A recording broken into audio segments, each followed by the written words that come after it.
Hello student, good evening. How are you? कसे आहात? Study चालू आहे. Okay. Now this year end of the month नाही का, या वर्षाचा महिन्याचा शेवटचा दिवस आता उद्या आहे ना. Tomorrow will have next. Today we are going to learn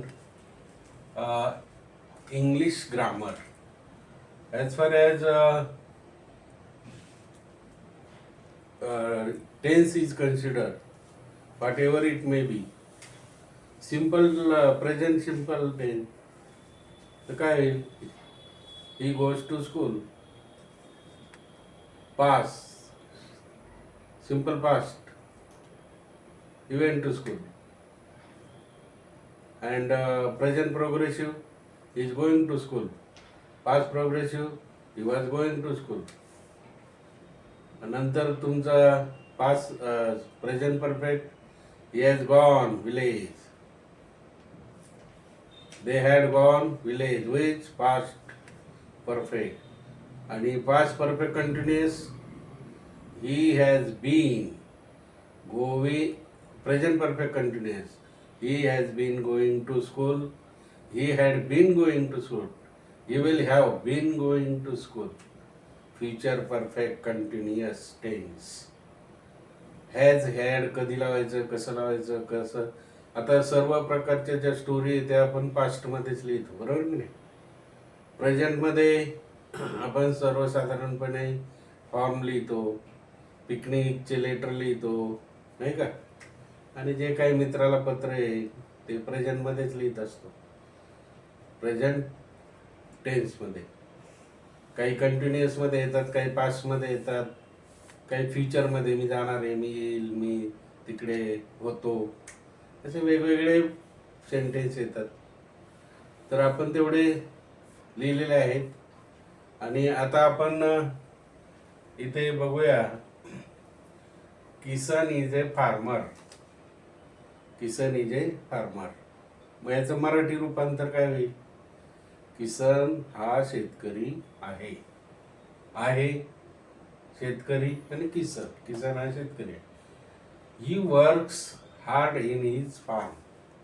he works, तो त्याच्या शेतामध्ये जास्त प्रमाणात काम करतो, आहे की नाही. इथं हार्ड म्हणजे कठीण आहे, परंतु जास्त. He works hard in his farm. त्याच्या शेतात तो भरपूर प्रमाणात राबतो, काम कष्ट करतो. देर इज ए गोबर gas plant 2. There is a गोबर गॅस प्लॅन्ट 2. आता शेतामध्ये तर बैल असल्यामुळे, गाय असल्यामुळे, आहे का नाही, तर शेण असणारच. आणि त्यामुळे गोबर गॅस प्लॅन्ट, मिथेन गॅस तयार होणारा गोबर गॅस प्लॅन्ट सुद्धा आहे. There is a gobar gas plant. His family helps him in his work. त्याचं कुटुंब त्याला त्याच्या कामासाठी, कामात मदत करतं. त्याचे कुटुंब, his family helps him in his work. ते सर्व एकत्र काम करतात. On the farm, he has some cows, 2 dogs, buffaloes, pair of bullocks. आणि त्याच्या farmer, he has some cows, गाय, काही गायी आहेत, 2 कुत्रे आहेत, आहे का नाही, म्हशी आहेत, पेअर्स ऑफ बुलक आहेत, एक बैलाची जोडी आहे.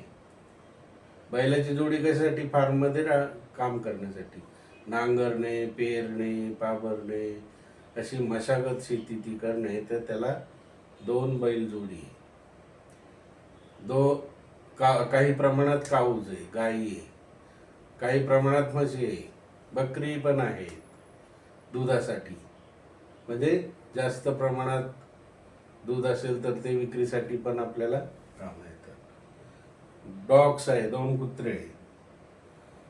ट्रान्सलेट इन टू मराठी हे होमवर्क आहे मित्र तुम्हाला, पण मी सांगितलं तुम्हाला आता ते लिहिता येईल तुम्हाला, नाही का. हे खूप 5 मार्कासाठी येतं.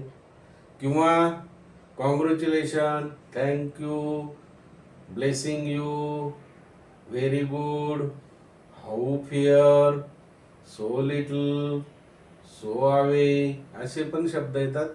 ते मराठीमध्ये त्याचं लिहायचं. आणि 5 मार्क, ते 2 मार्काला येतात, हे 2 मार्क, 3 वाक्य देतात 2 मार्काला. आणि एखादा अपोजिट हे ते 5 मार्क एकूण मिळतात.